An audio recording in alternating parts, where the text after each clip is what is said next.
সমাধান একটা। Everyone welcome back to my channel. I think well save and doing great. তো I think তোমরা ভিডিওর টাইটেল পড়ে এবং থাম্বনেল দেখে বুঝতেই পেরেছো যে আজকে ভিডিওটা কী টপিক নিয়ে হতে চলেছে। তো চলো বেশি বকবক করে ভিডিওটা শুরু করা যাক। কিন্তু ভিডিও শুরু করার আগে যারা যারা আমার চ্যানেলে নতুন, do subscribe my channel if you like the content and press the bell icon beside the subscribe button. You can also follow on my social media. I put the link in the description box. So without any further ado, let's get started.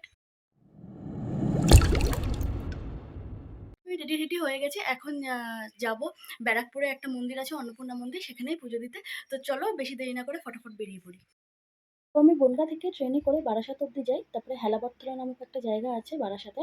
ওখান থেকে আমি auto করে যাই ব্যারাকপুরে। তারপরে ব্যারাকপুরে নেমে কিছুটা হাঁটার পরে আমি একটা মেডিকেল স্টোরে গেছিলাম। ওখান থেকে আমার কিছু ওষুধ নেওয়ার ছিল, সেইগুলো আমি নিয়ে নিলাম। পরে মিঠুন চলে আসে। আমি আর মিঠুন একদম ডাইরেক্ট অন্নপূর্ণা মন্দিরটাতেই যাই, যেহেতু সকালবেলায় উপোস করেছিলাম। তোমরা চাইলে ১২টার মানে আগে চলে যাবে, অনেকটা আগে। আমরা ১২টার একটুখানি আগে গেছিলাম, মানে ওই ১০ মিনিট বা ১৫ মিনিট মতো। আমাদের পরে কিন্তু ২-৩ জনের পুজো দিতে পেরেছিল, ২-৩ জনরা।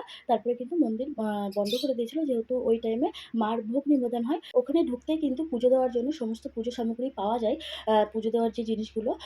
আর তোমরা যদি চাও সেটা বাড়ি থেকেও নিয়ে যেতে পারো, সেটা বেশি সুবিধা হবে আর সেটা বেশি ভালো হবে। তো যাই হোক, এইখান থেকে আমরা পুজোর ডালাগুলো কিনে নিই। এই মন্দিরটাতে আমি প্রথমবার আসি। একদিনকে মিঠুন বলেছিল যে এখানে একটা মন্দির আছে পুরো দক্ষিণেশ্বরের আদলের, পুরো দক্ষিণেশ্বরেরই মতনই। তো আমি বললাম যে ঠিক আছে, তাহলে যখন যাবো তাহলে যেদিনকে যাবো সেদিনকে তাহলে একেবারে পুজোই দিয়ে দেবো। তো ও বলল যে ঠিক আছে তাহলে। তো সকালবেলা থেকে আমরা দুজনে উপোস করে এখানে গেছিলাম। তো মন্দিরটা খুবই সুন্দর, খুবই পরিষ্কার পরিচ্ছন্ন। আর দেখতে পুরো দক্ষিণেশ্বরেরই আদলের মতন। আমি কোনোদিনও দক্ষিণেশ্বরে যাইনি, কিন্তু একে যতবারই ছবিতে দেখেছি তো দেখে প্রায় সেমই মনে হয়েছে। এই ধূপ, গম, আলতা, সিঁদুর, মিষ্টি দিয়ে ৫০ টাকা। তো ডালা নেওয়ার পরে আমরা পুজো দিয়ে দিই। খুব সুষ্ঠুভাবে পুজোটা সম্পন্ন হয়ে গেছিলো। তারপরে মিঠুন গেছিলো ওখান থেকে, যে ওখানে ভোগ নিবেদন হয়, মানে দুপুরে খাওয়ারও ব্যবস্থা করে থাকে। টিকিটের মাধ্যমে, কুপনের মাধ্যমে আগে থেকে পয়সা দিয়ে কুপন কাটতে হয়। মাথাপিছু ১২০ টাকা করে। তো ও দুজনের জন্যে টিকিট কেটে আনে। তো তারপরে ওরা বলে যে ওরা যখন এই প্রসেসটা শুরু করবে, মানে যখন খাবার দেওয়াটা শুরু করবে তখন ওরা মাইকে অ্যানাউন্স করবে। তো তারপরে আমরা গেছিলাম রানী রাসমণি ঘাটে।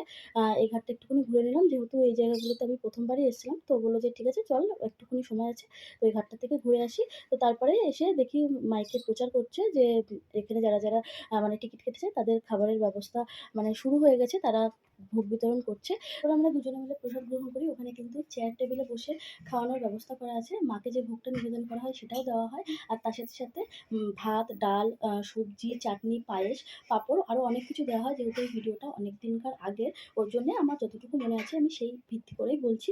তো ব্যবস্থা কিন্তু খুবই ভালো, পরিষ্কার পরিচ্ছন্ন। তোমরা চাইলে ওখানে প্রসাদ গ্রহণ করতেই পারো, দুপুরের প্রসাদটা। আর আমি যতদূর পর্যন্ত জানি এটা কিন্তু রানী রাসমণির যে কনিষ্ঠ কন্যা, তিনি এই মন্দিরটা নির্মাণ করেন।